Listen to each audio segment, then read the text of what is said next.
Oh, yay. Jobs report Friday, August jobs report. One big fat meh. Meh. And you don't even know whether or not to take this thing seriously. Anyway, August payrolls came in 142,000. They were estimating 165,000. Big downward revisions, though. Yeah, July down to 89,000.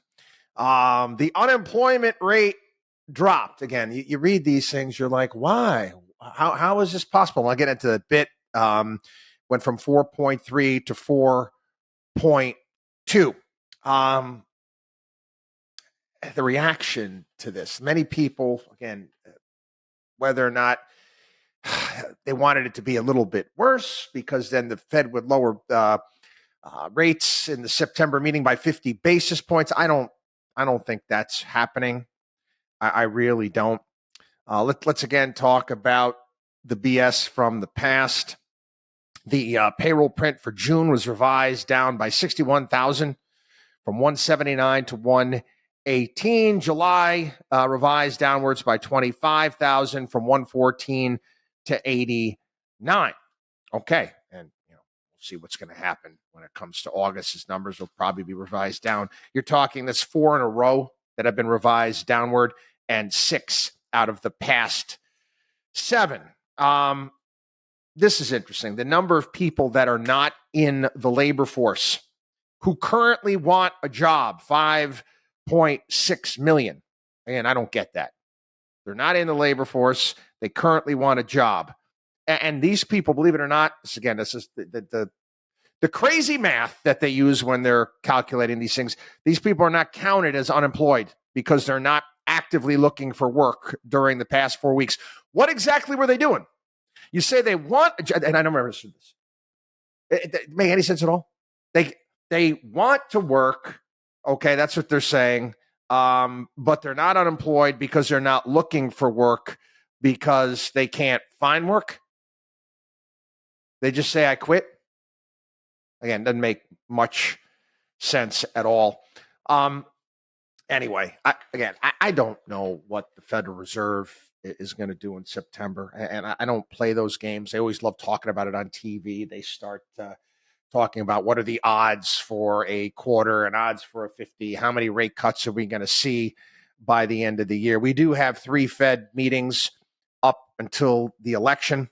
And I do believe that we're going to continue to see rate cuts along the way. Do I think that the Federal Reserve, do you think they're going to help? Is this going to help the labor market at all by lowering rates? No, I don't. It's not like I said, it's not an apocalyptic jobs number, but the information we've gotten over the course of the week, whether it be the JOLTS report, whether it be the continuing claims, and whether it be the ADP report, definitely showing signs of weakness in the labor market. And again, you don't need, the stresses, you don't need the federal government, you don't need these numbers to see this for yourself. You can see the companies, they make announcements how many they're laying off, and this has been a continuing theme for some time now. So again, all of these numbers that are out there, what does it mean overall? Well, I think we all know already that it's feeling a little bit like a recession. Now, the discussion right now out there, is it a soft landing? It is a hard landing. And again, I can't stand these stupid metaphors that they come up with. All right, this airplane's going to land hard. Listen, how does it feel in your neck of the woods? How does it feel for your neighbors? How does it feel for your community? Does it feel like we're booming? Does it feel like we're going like gangbusters? Are you seeing more small businesses being shut down? You're seeing more vacancy in retail fronts. You can do this yourself.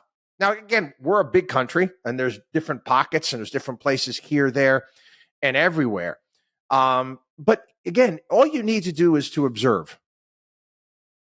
All you need to do is observe. It's like saying, you know what? Do you really need a weatherman to tell you what the weather's like right now when you can just go outside? You can see what's taking place. You know this, okay? again, trying to predict what's going to be happening down, very, very difficult thing to do.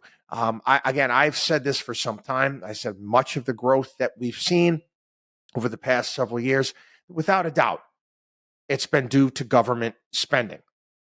Due to government spending, taking taxpayer dollars or borrowing money and injecting it into the economy more often, say haphazardly, misspent on things. What we need, again, is to get back to more organic growth, where people are feeling confident again to go out there and to build and create and start businesses. That's what's important. And again, you've got policy positions from both of the candidates that pay it a little bit of lip service, but quite frankly, not enough to move the needle. Anyway, again, jobs report, pretty good chance it's going to be revised downward, but it's one big fat meh. WatchDog on WallStreet.com.